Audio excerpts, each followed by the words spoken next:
తాకట్లో ఉన్న మీ బంగారాన్ని విడిపించి ఆ రోజు ఆన్లైన్ రేటుకి కొంటాం. Sharma gold company. వాగర్థావివ సంపృక్తౌ వాగర్థ ప్రతిపత్తయే జగతః పితరౌ వందే పార్వతీ పరమేశ్వరౌ. సదాశివసమారంభాం శంకరాచార్య మధ్యమాం అస్మదాచార్య పర్యంతం వందే గురుపరంపరాం. ఆదిత్యాయ చ సోమాయ మంగళాయ బుధాయ చ గురుశుక్రశనిభ్యశ్చ రాహవే కేతవే నమః. శృంగేరి జగద్గురు పీఠాధిపతులకి కంచిపీఠాధిపతులకి నమస్కారములు తెలియచేసుకుంటూ కార్యక్రమాన్ని ప్రారంభిద్దాం. ముందుగా వీక్షించేటువంటి సుమన్ టీవీ ప్రేక్షకులకి మనవి, ఇప్పుడు మనం చెప్పుకోబోయేటివి 2025వ సంవత్సరంలో ఉండేటువంటి ద్వాదశ రాశుల వారికి సంబంధించినటువంటి మంచి చెడు విషయాల గురించి ఏ విధంగా ఉండబోతుంది. అయితే చాలామందికి ఒక సందేహం రావచ్చు, రాశుల ఫలితాలు అనేటువంటివి ఉగాది టు ఉగాది కదా మనం చెప్పుకునేది, మన సాంప్రదాయం. మన సాంప్రదాయాన్ని విడనాడి ఈ కొత్త సాంప్రదాయం ఏంటి, మనది కాని ధర్మాన్ని ఎందుకు మీరు ఈ విధంగా చెప్తున్నారు అనే ఆక్షేపణ కూడా ప్రేక్షకులు తెలియజేస్తారు. అయితే ఇక్కడ ధర్మం అంటూ ఒకటి ఉంటుందండి, శాస్త్రం అంటూ ఒకటి ఉంటుంది. మనకేం చెప్పబడుతుంది, ప్రపంచమంతా ఒకటి నమ్మింది అని అంటే అది ధర్మము శాస్త్రమై కూర్చుంటుంది. కాబట్టి ప్రపంచమంతా కూడా నూతన సంవత్సరంగా జనవరి 1 నుంచి డిసెంబర్ 31 వరకు పరిగణనలోకి తీసుకుంటున్నాయి. అయితే మనం కూడా అదే బాటలో, అంటే ఇక్కడ ఏంటి, ఆంగ్ల నూతన సంవత్సర భావంగా తీసుకొని ఫలితాలు చెప్తున్నాం అంతే తప్ప విశ్వావసునామ సంవత్సరంలో వచ్చే విశ్వావసునామ సంవత్సరానికి సంబంధించినటువంటి విధంగా చెప్పట్లేదు.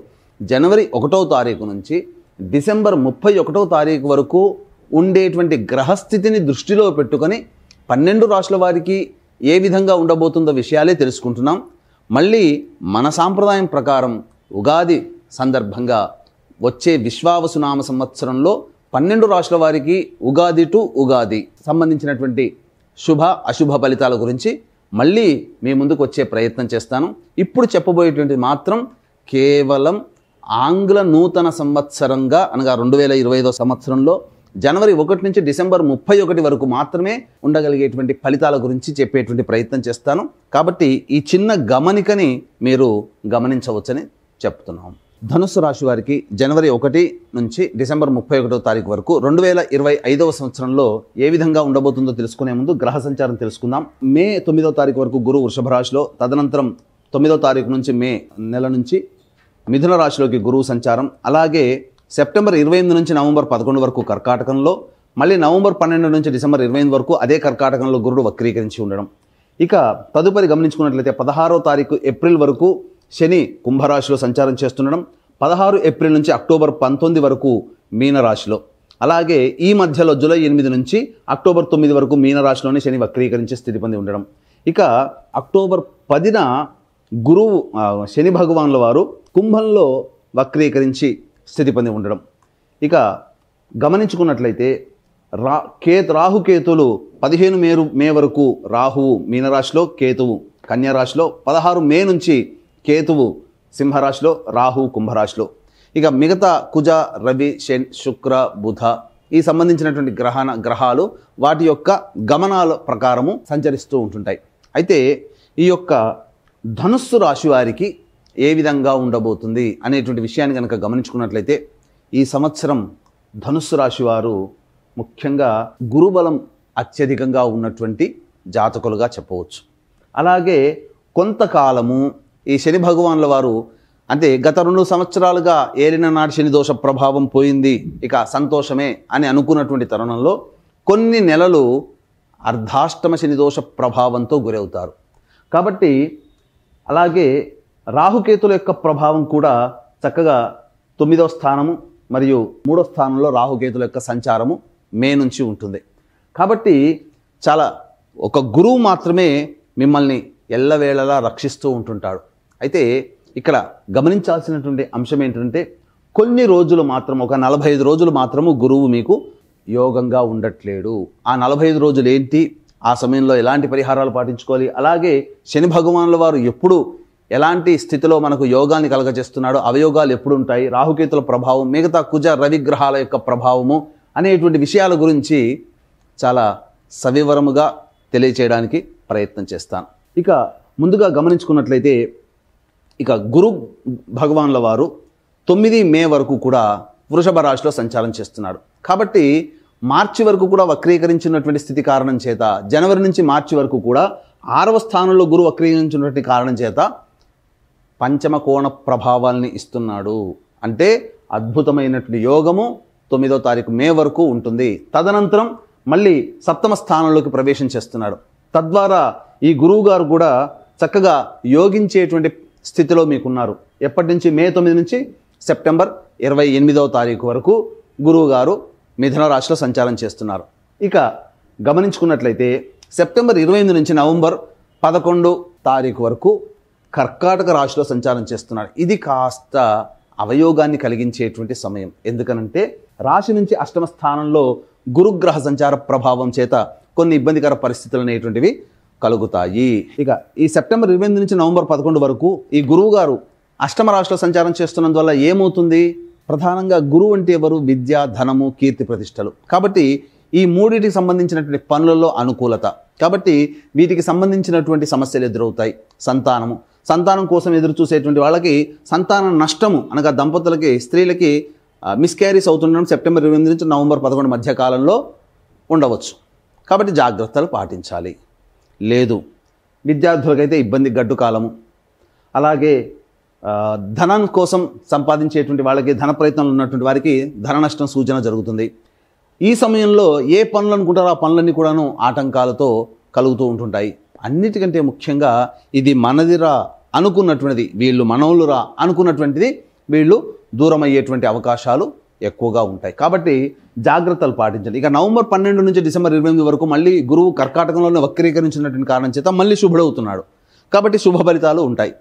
కాబట్టి ఒక 2 నెలల కాలం మాత్రమే గురువు మీకు అనుకూలంగా లేడు. 10 నెలలు అనుకూలంగా ఉన్నాడు. ఇంకేం కావాలండి? ఇక సంబంధించి చూసుకున్నట్టయితే శని భగవానుల వారు 16 ఏప్రిల్ వరకు 3వ స్థానంలో సంచారం చేస్తుండడం వల్ల అద్భుతమైనటువంటి యోగాన్ని కలగచేస్తున్నాడండి. అందులో ఏమాత్రం సందేహం లేదు. అయితే 16 ఏప్రిల్ నుంచి అక్టోబర్ 9 వరకు మీనరాశిలో సంచారం చేస్తున్నాడు. అర్ధాష్టమ శని దోష ప్రభావం. అయితే ఏప్రిల్ 16 నుంచి అక్టోబర్ 9 వరకు అర్ధాష్టమ శని దోష ప్రభావంతో ఉంటారా అంటే జూలై 8వ తారీఖున వక్రీకరించే స్థితి పొంది ఉంటున్నాడు మీనరాశిలో. అప్పుడు ఏమవుతుంది? అర్ధాష్టమ శని దోషం కాస్త మళ్ళీ యోగకారకుడుగా మారుతున్నాడు జూలై 8 నుంచి అక్టోబర్ 9 వరకు. కాబట్టి ఏప్రిల్ 16 నుంచి మే 16, జూన్ 16, 2 నెలలు, తర్వాత ఈ 22 నెలలు, అంటే ఎంత? 82 రోజుల పాటు మీకు ఈ యొక్క శని భగవానుల వారు అర్ధాష్టమ శని దోష ప్రభావాన్ని కలగచేస్తున్నారు. ఇది వాస్తవంగా గుర్తుంచుకోండి. కాబట్టి శని భగవానుల వారు కూడా యోగదాయకమే అనేటువంటి విషయాన్ని మీరు గమనించుకోవాలి. ఈ 82 రోజులు మీకు యోగాన్ని కలగజేస్తున్నాడు. జూలై 8న వక్రీకరించి మీనంలో వక్రీకరించి తదనంతరం అక్టోబర్ 10 వరకు ఉంటాడు.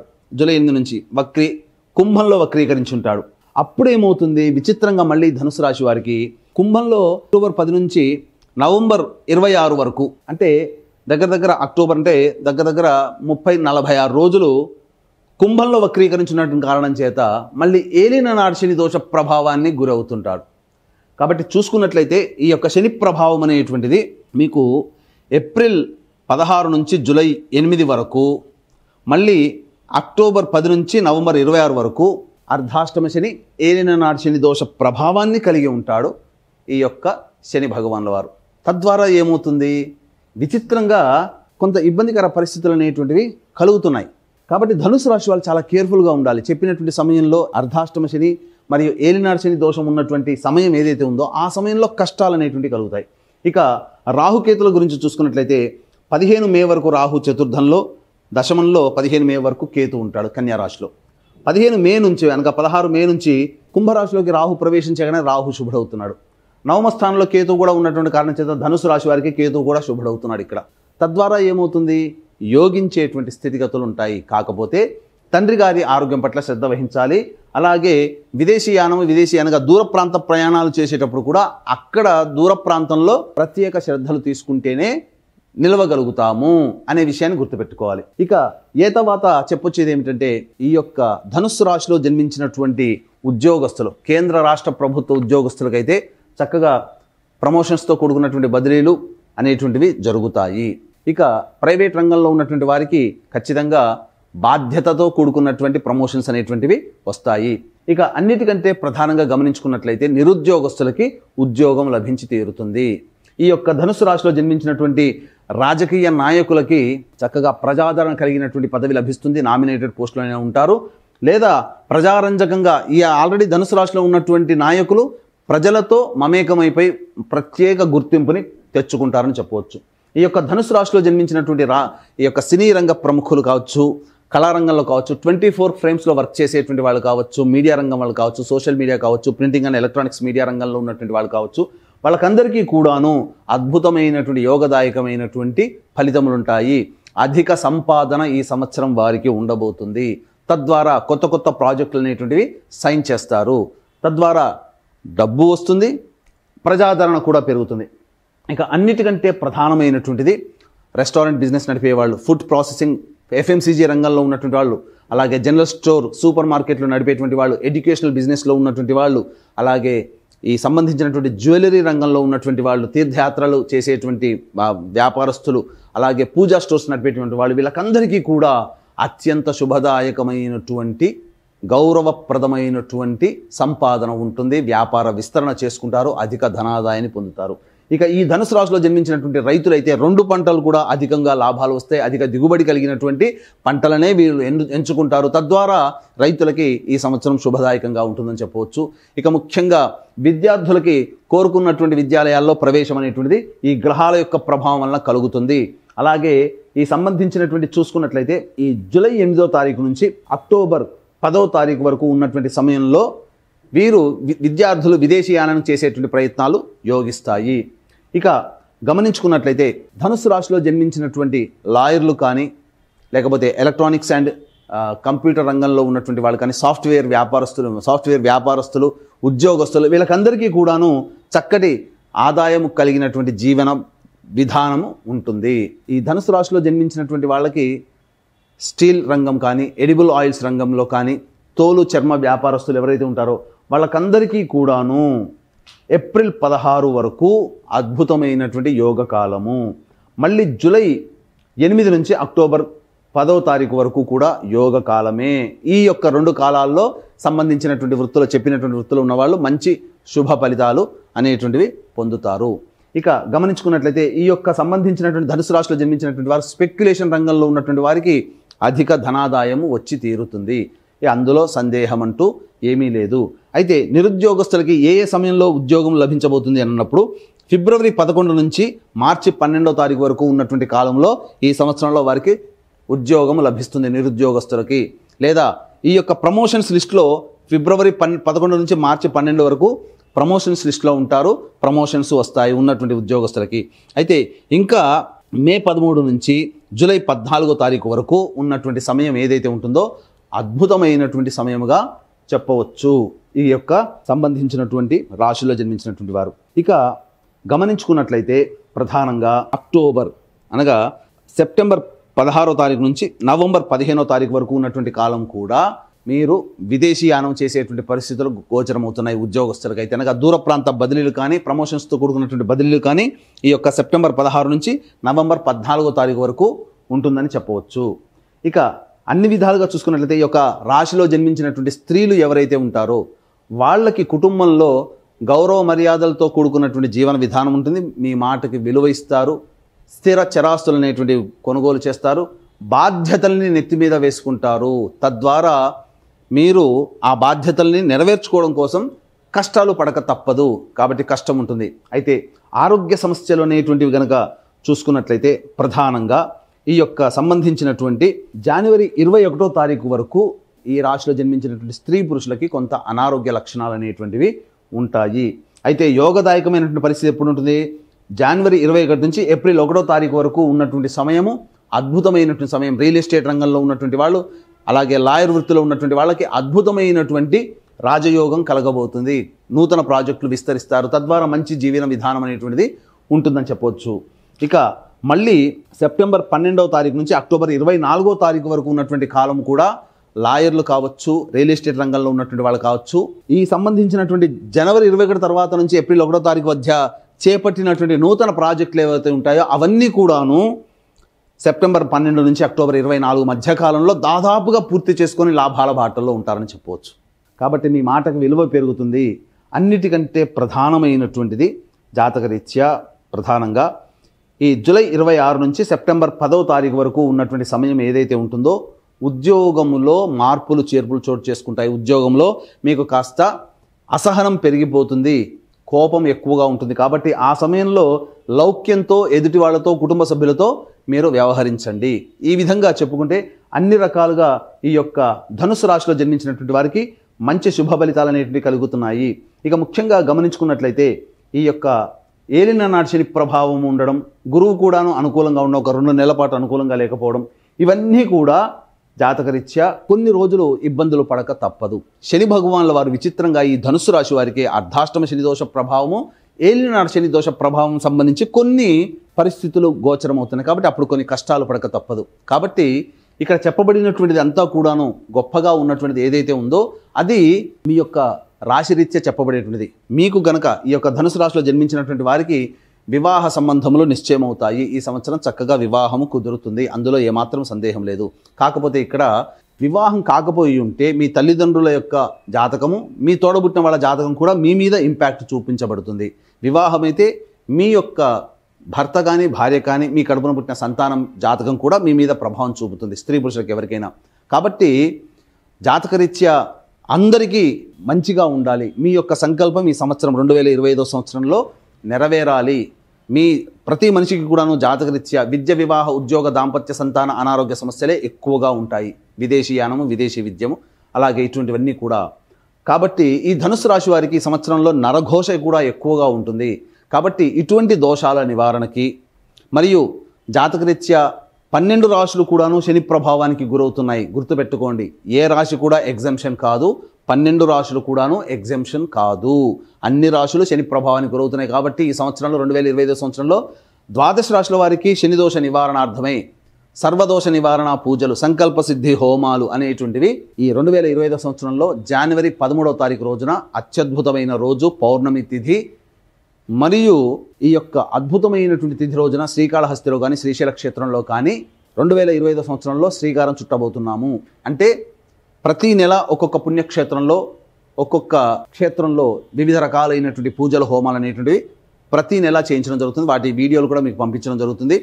మీ కుటుంబ సభ్యుల అందరి గోత్రనామాదులతో కార్యక్రమం చేయించడం జరుగుతుంది. దీని రిజిస్ట్రేషన్ వివరాలు కార్యక్రమ తదనంతరం కాంటాక్ట్ చేసి పూర్తి వివరాలు తెలుసుకోవచ్చు. అలాగే తండ్రి వైపు 6 తరాలు, తల్లి వైపు 3 తరాలు, భార్య వైపు 3 తరాలు, భర్త వైపు 6 తరాల్లో ఏవైనా దుర్మరణాలు ఉన్నా, లివర్ ఫెయిల్యూర్, కిడ్నీ ఫెయిల్యూర్, క్యాన్సర్తో ఎవరైనా కుటుంబ సభ్యులు మరణించినా, 60 సంవత్సరాల లోపల కుటుంబ సభ్యులు ఏ విధంగానైనా చనిపోయినా వాటిని పితృదోషం లేదా పితృశాపం అంటారు. కాబట్టి వీటి నివారణకి, పితృదోష నివారణకి కూడా ప్రతి నెల మన పీఠం ఆధ్వర్యంలో జరపబడుతున్నాయి. వాటి వివరాలు కూడా కార్యక్రమ తదనంతరం కాంటాక్ట్ చేసి తెలుసుకోవచ్చు. ఇప్పుడు ఈ యొక్క ద్వాదశ రాశుల వారికి సంబంధించినటువంటి దోషాల నివారణకి పరిహారాలు అనేటువంటివి తెలియజేసుకుందాం. ఇక్కడ గమనించుకున్నట్లయితే ఈ యొక్క 2025 సంవత్సరంలో ద్వాదశ రాశుల వారికి సంబంధించినటువంటి ఇబ్బందులు, అనగా ముఖ్యంగా ధనుస్సు రాశి వారికి ఇబ్బందులు ఎదురైనప్పుడు ఈ సంవత్సరం అంతా ఎటువంటి పరిహారాలు చేసుకోవాలి అని అంటే, ప్రతిరోజు కూడాను శివాలయ సందర్శనం, విష్ణు దేవాలయ సందర్శనం చేసుకుంటే మంచిది. ప్రతిరోజు విష్ణు దేవాలయం చేసుకుంటే ఇంకా మంచిది. లేదా సమస్యలు కలిగినప్పుడు తులసి చెట్టు దగ్గర ఆవునేతితో దీపారాధన చేసి ఒక 27 రోజుల పాటు విష్ణు సహస్రనామ పారాయణం చేయండి, సమస్య పరిష్కారం అవుతుంది. అలాగే ప్రతిరోజు కూడాను దత్తకవచ పారాయణం చేయడం, మరియు సూర్యుడికి నమస్కారం, సూర్యాష్టకం 6 సార్లు పారాయణం చేయడం, ఆదివారం నాడు మాంసాహార భోజనం నిషిద్ధము అనేటువంటిది కనుక పెట్టుకుంటే చాలా మంచి ఫలితాలు పొందుతారు. ఇక చెప్పినటువంటి విషయాల కంటే విభిన్నంగా మీ యొక్క జాతకం ఉంది అని అంటే, మీ యొక్క జాతకంలోని నడుస్తున్నటువంటి దశాంతర్దశల యొక్క ప్రభావాలు కావున దగ్గరలోని మంచి ఉపాసనాపరులైనటువంటి పండితుల్ని, జ్యోతిష పండితుల్ని సంప్రదించి వారి సలహాలు, సూచనలు కనుక పాటించి మంచి ఫలితాలు, మంచి జీవనాన్ని పొందుతారని ఆశిస్తూ సర్వం శ్రీ ఉమామహేశ్వర పరబ్రహ్మార్పణమస్తు.